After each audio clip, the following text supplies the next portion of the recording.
لما بنيجي نقول ناخد محاضرات أو نثقف نفسنا أو نقرأ كتب أو ناخد كورسات، في ناس كتير بتقول أنا مش بفهم الكلام الكبير قوي اللي بيبقى في الكورسات ده، بيبقى كلام كبير كده ومش واخد عليه ومش بفهمه، مش عارفة أعمل إيه.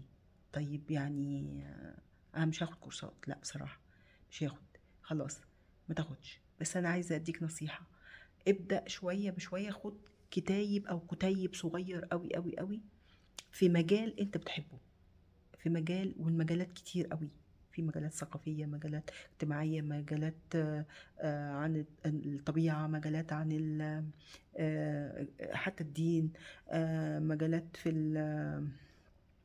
المعرفة، مجالات الثقافية، في حاجات كتير قوي. شوف انت بتحب ايه وميال لايه، وابدأ امسك الكتب ديت واقرا فيها بالراحة. بس اوعى تهمل الكتاب المقدس مهما قريت من كتب، ومهما كان عندك مكتبة مليانة زخم يعني ومليانة من المعرفة. الكتاب المقدس أهم حاجة، هتلاقي فيه كل حاجة، هتلاقي فيه علم النفس، هتلاقي فيه الجغرافيا، هتلاقي فيه التاريخ، هتلاقي فيه الفلسفة، هتلاقي فيه النغم، هتلاقي فيه كل حاجة، هتلاقي فيه كل حاجة. هو شامل. الكتاب المقدس بتاعنا شامل وما بيتغيرش على مر العصور، ومهما مر عليه الزمن ومر عليه الوقت، هتلاقيه في كل اللي انت محتاجه. وانت بتقرا الكتيبات الصغيرة، ما تاخدش كتب كبيرة وما تقدرش تفهمها وما تقدرش تستوعبها. ابدأ بحاجة صغيرة، حاجة بحاجة.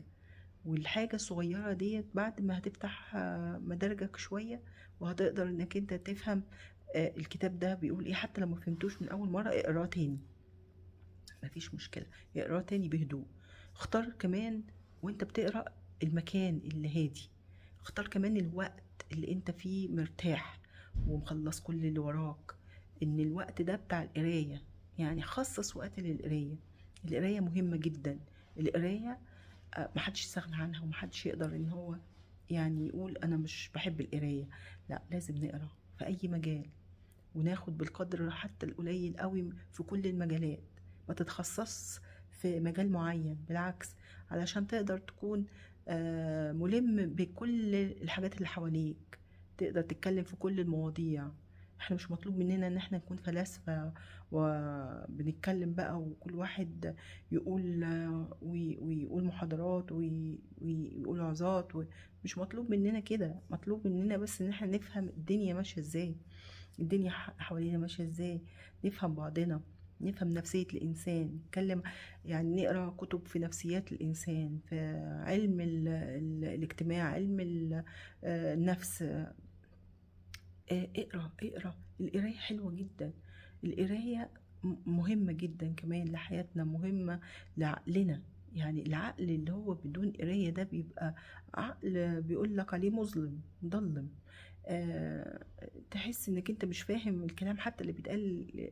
يعني هو يقصد ايه، هو كان بيقول ايه، هو وانسى. الحاجات دي كلها بتخلينا ان احنا عقلنا بيفضل يضمر يضمر يضمر.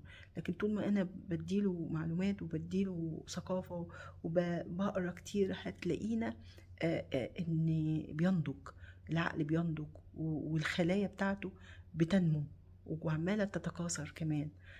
فالحاجات دي كلها مهمة. لازم أنشط نفسي وأنشط ذهني وأنشط الذاكرة بتاعتي بالقرايات، وارجع حتى بعد ما اقرا صفحه معينه اقفل الصفحه دي واسترجع كده هي الصفحه دي كان فيها ايه وكان بتقول ايه وكانت بتتكلم عن ايه، عشان ابقى احس ان انا فاهم، مبقاش سرحان وانا بقرا الحاجه او بقرا الموضوع اللي في ايديا. فدايما خلينا نكون كل واحد عارف ظروفه. انا مش هقدر اقول لك اقرا امتى او اقري امتى او يعني خصص مكان فين.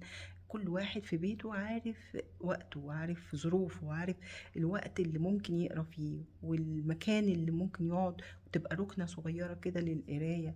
حتى لو احنا كبار بنقرا ومسكنا كتب قدام ولادنا هنلاقي الولاد، لان برضو دي شكوى لكل الاهالي بتقول ان الولاد مش بيقروا للاسف كتير، او في معظمهم مش بيقرا. لو شافونا احنا بنقرا، حتى لو مش لازم ابقى يعني كل اسبوع كتاب، انا ما قلتش كده، يعني لو كل يوم صفحة حتى، لو شافونا واحنا بنقرا هم اوتوماتيك هيتعلموا ان هم يقروا، لان الولاد مش زي ما احنا عايزين، الولاد زي ما احنا عايشين. دايما كده ولادنا بيطلعوا زي ما احنا عايشين مش زي ما احنا عايزين.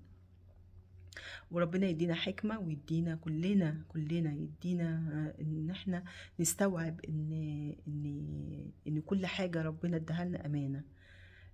حياتنا امانة، عقلنا امانة، كل حاجة احنا بنعملها دي بتبقى امانة من عند ربنا، فلازم نعملها بامانة شديدة جدا.